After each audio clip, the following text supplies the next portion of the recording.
అందరికీ నమస్కారం. శ్రీ శ్రీ శ్రీ ఆచార్య ప్రబోధానంద యోగీశ్వరుల వారికి, జగద్గురు అయినటువంటి శ్రీకృష్ణ పరమాత్మకు నమస్కరించుకుంటూ, త్రైత సిద్ధాంత భగవద్గీతలోని పురుషోత్తమ ప్రాప్తి యోగము అనే అధ్యాయములో 7వ శ్లోకం గురించి తెలుసుకుందాము. మమైవాంశో జీవలోకే జీవభూత సనాతనః మనఃషష్టానింద్రియాణి ప్రకృతిస్థాని కర్షతి. ఈ శ్లోకము పరమాత్మ గురించి తెలియచేశారు. భావము: ప్రతికి ఉన్న జీవరాశులలో జీవాత్మ నా అంశమై ప్రకృతి సంబంధమైన ఇంద్రియములలో 6వదైన మనస్సును ఆకర్షించుచున్నది. వివరము: కార్యరూపమైన ఈ ప్రపంచములో పరమాత్మ 3 భాగములుగా విభజించబడి ఉన్నాడని ముందే తెలుసుకున్నాము. ప్రపంచమంతా కార్యరూపమై ఉన్నది. ఈ కార్యరూపమైన ప్రపంచములో పరమాత్మ 3 భాగములుగా విభజించబడి ఉన్నారని ముందే తెలుసుకున్నాము.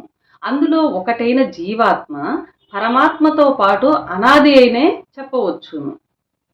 అనాది అయిన జీవాత్మ శరీరములో ఉంటూ అందులో బయట విషయములను తెలియజేయు జ్ఞానేంద్రియములు తర్వాత ఉన్న 6వదైన మనస్సును ఆకర్షించుచున్నది.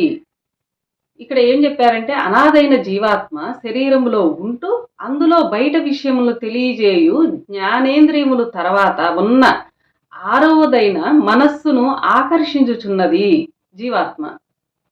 భూమాకర్షణ వలన వస్తువులు క్రింద పడునట్లు గుణచక్రములో ఉన్న జీవాత్మ ఆకర్షణ వలన మనస్సు తనకు తెలిసిన విషయములను లోపలి వైపుకు జారవిడిచినట్లు పంపుచున్నది. అట్లు పంపుట వలన బయట విషయములతో జీవాత్మ మరియు దాని బుద్ధి సంబంధపడుచున్నవి.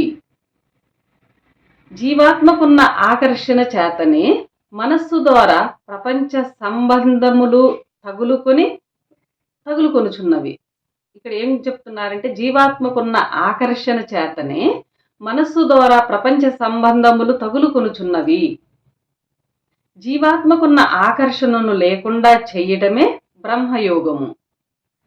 అందరికీ నమస్కారం.